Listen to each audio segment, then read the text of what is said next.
when you think that certain policies are being delayed for your reasons, later you find out there is something behind it.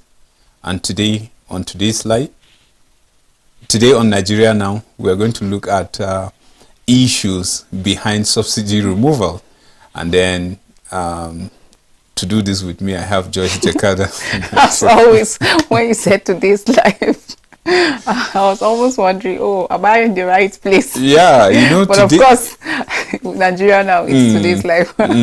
Yeah, it's a program whereby we look at issues, concerning Nigeria, our nation, our beautiful country, how they are evolving, what is going on, how are we getting it right, how are we getting it wrong, prefer solution, because it is very important. You remember on this show, that day we talk about issue of security of the nation.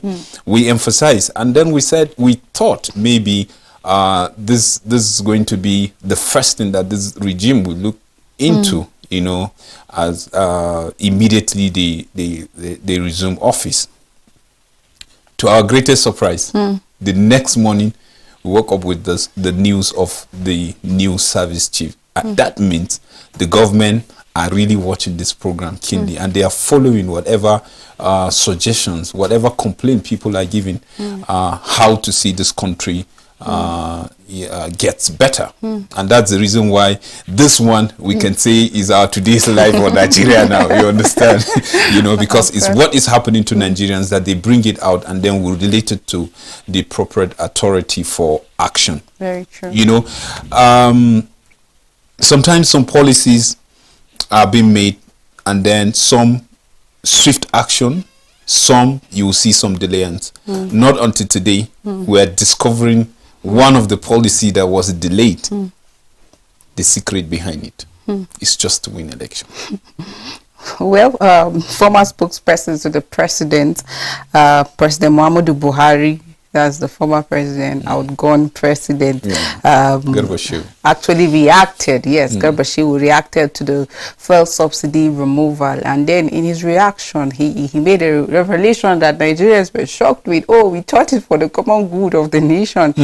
Well, it is, because we've seen how that's Nigerians have continued to clamor, statesmen. We've seen even presidential candidates that anchored their campaigns on the removal of fuel subsidy, looking at the whooping amount of money that always goes into fuel subsidy, and then at the end of the day, it's just beneficial. Some few individuals that benefit from that. We've seen situations where countries like Canada, Cameroon, amongst other West African countries, benefit from even the fuel subsidy that Nigerian government actually pay for. We saw how that in some of these countries, after the removal of the fuel subsidy, tricycle operators were actually protesting, even warning that they are going to increase transport fare, because Nigerians have actually stopped or removed fuel subsidy. And then it goes to show that not just in the area of fuel, because even the fuel that has been subsidized, not like Nigerians are actually benefiting, because looking at what is being produced per day, the barrels that Nigerians are supposed to be enjoying, like part of it is being looted, and then by some few individuals, and then taken to other West African countries, smuggled, and then taken to some other West African countries at the detriment of other sectors in Nigeria. And that is why some key stakeholders continue to clamor for the removal of fuel subsidy. And then we saw how that at the inauguration of President Bola Ahmed Tinubu, he said fuel subsidy is gone. A lot of people were wondering why that. We saw that even at the same speech, he talked about the fact that, my administration is going to be consulting. We're not going to be like dictatorial, taking decision without due consultation. But it was contrary to that, and we saw, fuel subsidy is gone. So people started reacting to that, and immediately the impacts, the effects was felt by Nigerians, such that people are already saying that it's apparent that the government had no plans to cushion the effect of fuel subsidy removal, because we've seen where Nigerians, people are saying, oh, I'm the president of Trekkers Association, because they cannot afford transport fare. We've seen how prices of goods and services have skyrocketed, and then what are government doing? We've seen meetings between NEC, we've seen meetings of different states and all of that, yet the palliative issue have no direction as we speak yet. But what is paramount about all of this is the fact that beyond the removal, which was one way to curb corruption in that sector, what are we doing to make life better for Nigeria? It's just quite unfortunate that just yesterday, one of the spokesperson of President Muhammadu Buhari is coming up with this revelation, saying it's not actually because of Nigerians that the removal was delayed, but so that APC and Tinubu can have victory. And that was his revelation as spokesperson. Of course, Nigerians will not believe less of that statement. Ideally, a party that is on seat and wants to produce the next president, imagine taking off the fuel subsidy and then the impact without any measures to cushion the effect. Of course, you won't expect Nigerians to go back and vote for that party. But because they have a goal, they have something that they have set. They want Bola Ahmed Tinubu to win the election. They want the party to still retain power.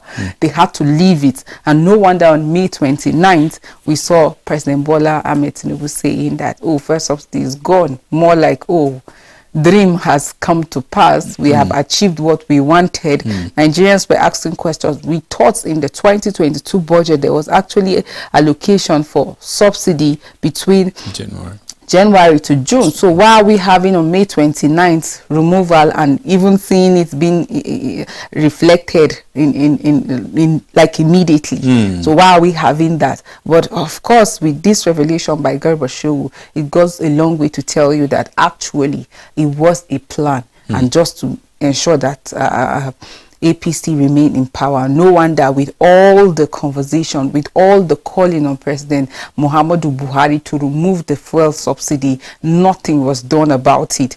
Rather, there was provision from the period that he will be in office to when he will be leaving the office in May. At that time, election has taken place and all of that. But for once, let Nigerians, let the common man be at the forefront of every decision. We've always talked against personal interest. We've always talked about greed. If we want to build this country, if we all agree that this country is a great country, then it will take understanding of the times that we are in, just like the sons of Issachar understood. Then let our decisions be shaped by the times that we are in. Let our decisions be shaped by the needs of Nigerians. Let our decisions be shaped by the need to serve, rather than the need to take advantage of the common man that voted you under the sun to just accumulate wealth at his own detriment. I think that leaders at all levels should be deliberate about policies and decisions. It should be about the good of the common man rather than individual selfish interest. But Joyce, I have this question to ask. We should be sincere to ourselves. When President Muhammadu Buhari was campaigning, he hammered on two things. One, issue of security. Secondly, the issue of corruption. And on the issue of corruption, he emphasized on the issue of fuel subsidy, and he said, fuel subsidy is not supposed,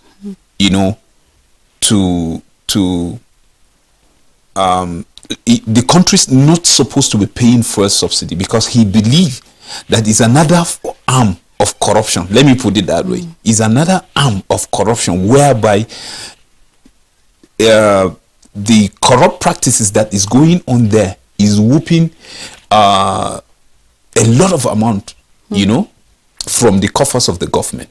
And he said, once he's elected, he will make sure he removes that subsidy. That means they are aware. My take. That means they are aware. The party. Because they are trying to sell something. They are campaigning. They want people to vote them in. He spent 8 years without talking about fuel subsidy. until when he's going. And now his spokesperson is telling Nigerians now. So what are they trying to say? They know about all of these things. All they are after is for them to just get into the office. So now their aim is being achieved. So every Nigerian should go to hell? That's the question that Nigerians are asking. Because if you know about the problem, even before you start your first tenure, you know about the problem. You spent 4 years. It means that throughout the 8 years, you have aided corruption, because a lot of people have benefited from the smuggling. Think about how much is made through the smuggling of petroleum. So think about what is gotten. We are talking about trillions of naira that cannot be accounted for. You know about it and you let it go for 8 years at the detriment of the average Nigerian. No wonder we have the increase in people, in the number of people living within poverty range, because for a country of over 200 million people, having more than half of its population living within poverty, we're talking about 133 million, then is a thing of concern. Well, no approval for electricity tariff. Well, Nigerians are waiting for 1st July to start paying like almost 40% increase, on the electricity bill. Well, I think it was last Friday that Nigerians were met with the allegation, or they woke up to the shock of DISCO saying that by July 1st, we're going to be increasing electricity tariff by 40%. A lot of people have reacted to that. We saw how Manufacturers Association of Nigeria said that is outrageous. That is insensitive. We've seen how NLC also reacted to that, calling it callous and insensitive to the times that we have found ourselves. A lot of Nigerians has reacted to that in a time where people can barely feed on 3 square meal, in a time where people are still dealing with the effect of the fuel subsidy removal. We are hearing that the distribution company, electricity distribution company, is saying that, there's going to be 40% increase. Already as we speak, a lot of goods, like we've had increase in prices of some goods and services. And that was why yesterday when we were discussing this same issue, I say if all other products and services are going to tour the same path of increasing, then the common man will turn to dust, because it's more like we are not being understanding of the times that we're in. We are not considering the common man. We are not considering the average Nigerian. We're not even considering the consumer, especially the poor in this thing. I thought the conversation now that we're having a new administration is on the government and how NEC can work together to ensure that we have more this electricity generated, transmitted and then distributed, that at least we're going to be having the threshold of 5,000 megawatts consumed in a day, rather than even less than that number that is even expected. Like, can we have improvements in that sector? How many Nigerians can boast that in a month they actually enjoy 24-hour supply of light? How many can do that? What about businesses? You cannot. A lot of businesses are suffering today because they need to buy fuel to actually stay in business. So the electricity that they keep paying for, they barely have the power supply and all of that. So can we talk about increase in generation and distribution rather than increase in tariff? It was the Manufacturers Association of Nigerians that reported that in the last 8 years, there were silent increase in electricity tariff of 186%. And now we're seeing electricity distribution companies saying Nigerians by 1st of July expect 40% increase. Again, in the price. It was the AEDC, Abuja Electricity Distribution Company, Ikeja Electricity Distribution Company, that actually also came out to say that, if you can, you should buy more of this electricity before 1st of July, when the increase is going to be effected. Can you buy more now? I was asking myself, where would they get the money to buy the more? Are we supposed to be talking about buying now, or how that we can generate more electricity? But yesterday, it was on Sunday night that AEDC actually tweeted saying that Nigerians should expect consumers especially should expect increase in that. But just yesterday they came out to there was a U-turn in that decision, saying, oh, we don't have any approval to actually go ahead with the increase. And even though they gave reasons for the increments due to the increase in pump price of PMS, the inflation rate of 22%, also exchange rate from 441 per dollar to 750, and they indicated that according to MYTO of 2022 guideline, the previously set exchange rate of 441 might be revised to approximately 750, and this revision was expected to have impact on tariff associated with electricity consumption. But is this even an excuse? What giving an ear? They might have genuine reasons, but what is the time that we are in right now?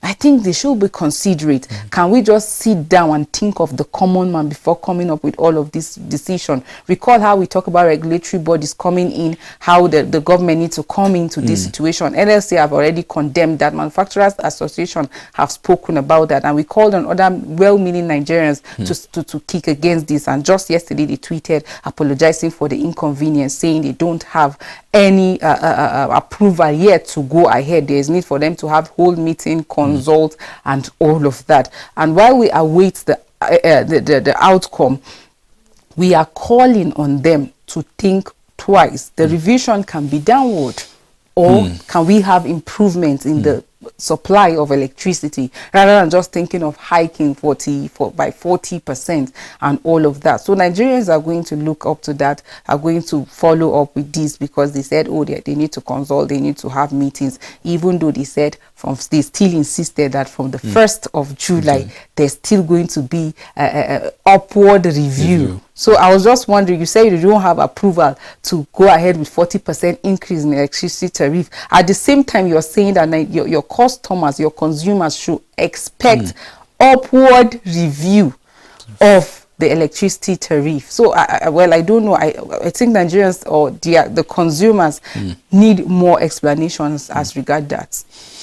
Well, I just feel, because when you were talking, I'm just asking myself a question. I said, now with the Oppo review, you know, what brought the delay? Who are they waiting to win election? I'm just asking, you know, on a lighter note, I'm just asking, because whenever you see any policy coming, you begin to think there is a motive behind it. Is either they want to empower somebody, because you will look at it, you will not see anything that is attached to the masses directly, that you will say this one single-handedly you can fish out and say this is the benefit, you know, this is what a common Nigerian will benefit out of it. It's the same conversation that we've been having about the fuel subsidy removal, as good as it is, but there should be measures put in place that will cushion the effect. We are still talking about measures to be put in place to cushion the effect of subsidy. At least, can we have impact in the health sector, education, transportation, and other things? Can we have control in prices in the market, so that when you come up with policies like that, as good as they are, as well-meaning as they are, Nigerians will be able to manage such situations. It is just yesterday that the Speaker of the House of Representatives, talking about Honorable Tajuddin Abbas, that was talking about reviewing of salaries to curb corruption. Now, if you make life, or you don't make the welfare of your citizens a priority, see, you continue to have this issue of corruption even among public sectors. Like, it's a conversation that we'll continue to have. As he was talking about reviewing the salary so that it can curb that, we have a lot of practices that are going on in our public sector. Like Nigeria as a country, we don't even uphold rule of law. People do commit crimes, they do wrongs, they break rules because they know they have money in their pocket that they can buy their way through. We've seen people on the highway, they carry different things that they are not even supposed to. They just pay their way. And then you see public officials that are supposed to uphold law, they are supposed to fight crimes, collecting such money. And why? Because their welfare is not even taken care of. Look at this issue, first subsidy removal. Look at the impact, and yet there's nothing to cushion the effect. People are just looking for every opportunity to make money. Day in, day out, we have people being scammed of their hard-earned money. Why? Because they are trying to survive. We're not giving excuse for crime, but if we don't tackle the issue of unemployment, if we don't review the welfare of your citizens or your civil servants, then it will be difficult for you to curb the issue of corruption. And imagine a system where corruption has eaten deep. How can you talk about improvement or development? It's going to be difficult. I quite agree with the Honorable Speaker on that issue. If the welfare, not just of public servants or for civil servants, but for Nigerians as a whole, because there are some Nigerians out there that are not civil servants. They have gone to school, they are educated, they don't have job doing. Some are into different forms of skill, but they don't even have the enabling environment to sell their goods or their products. Talking about lack of power supplies among other things. So think about it. If their welfare is not being prioritized, you're more like selling. When people come to sell the idea of crimes, they quickly rush into, they buy into it. So if we want to end this circle of corruption, of people going into crime, then we must be deliberate about looking into the welfare of Nigerians. There are a lot of people that send their children. If you think, oh, my children can have education outside of this country, they will come back, their office is secured for them, then the environment will become unbearable for them, because the children you fail to train will end up going into crime, and they might make the environment unbearable for actually even your children that went out to study. So the welfare of Nigerians as a whole, beyond civil servants, must be looked into. Let's make the environment enabling. Let's make the economy like generally working. Let's invest in the system. We talked about yesterday how that the numbers of Nigerian students studying abroad has risen by 170,000 in just 3 years. Why are they rushing out? Because the system here is not favorable to them. Like, people want to go to institution where at the end of the day, or go to school in an environment where at the end of the day they get job immediately. Gone are the days where people go out to school just to come back and impact in their system. Today, any opportunity people find to just go out, they don't even want to return. So the government, in line with its primary responsibility of safeguarding lives and property, must look into the welfare of the citizens as a whole, and especially in the areas of policy making and then decision making. I think it's very paramount. Yes, I so much agree with the Honorable Speaker, because it's very key, it's very important. And you know, our public sector, it is really something that we really need to look into. But you see, the problem is that it's not the issue of even reviewing the salary, civil servant. And you can review it, but what is the possibility that you can sustain the payment? This is another thing. And if you are talking about the issue of corruption, yes, okay, now that the fuel subsidy, is normal. It's not something. Okay, what about the money, that the federal government now is earning, allow me to say in surplus, because now you are not paying subsidy. So what happened with the money is another thing. You see, this issue of corruption in civil service, it's really something that is eating us deep, because even the money that we are talking about, that some people are taking, you will find out civil servants are the ones that are processing it. And processing the payment, whether legally or illegally, they have their own court. Why? You mentioned something earlier. Because people now are struggling. They want to stack in money. They want to save in reserve, because they are not certain with what would happen next. And you begin to see people being self-centered, people being greedy, people taking from where they are not supposed to pay. And aside the issue of reviewing the salary of civil servants, I think one thing that the National Assembly need to look into is this issue of harmonization. Because you will look at someone that is working in CBN, and you hear the kind of amount he's collecting. Everybody wants to graduate and work in CBN. Everybody wants to graduate and work in NNPC. No wonder scammers are having their way, because they'll tell you, if you want to work in this place, click on this link, and then people buy jobs. You want to work in the civil service, people tell you need to pay certain amount of money. Unless we uphold rule of law, unless we do the needful, because anybody caught in that act should face the law. But most times we don't do that because of nepotic reasons. Oh, he's my family member. Oh, we cannot expose this person. It was on this set we spoke about the committee that was set up in 2012 to look into this issue of oil smuggling. Yeah. Till today, no one has been indicted, prosecuted. Nothing came out from that, and we have different committees that are always set up because to tackle all these issues of corruption. But at the end of the day, even you see that those people are being given something, and then at the end, no wonder at the end of the day you don't hear anything. You hear, oh, recovered loot. Where is the money? You don't. After some time, you hear nothing about it. So I just hope that we uphold rule of law, regardless of who is involved. When anybody is caught in like corrupt practices, he should be punished. You should be made to face the law. That way, you'll be able to like manage such situations. Other people will not want to talk that part because they know if they do, this is how they are going to end up. But people commit crimes because they know they will go away with it, and that's why people today will tell you, go to court. It has become a cliche right now. People go to court now. You tell somebody, I'm going to take you to the police. You say, I'm waiting. Go.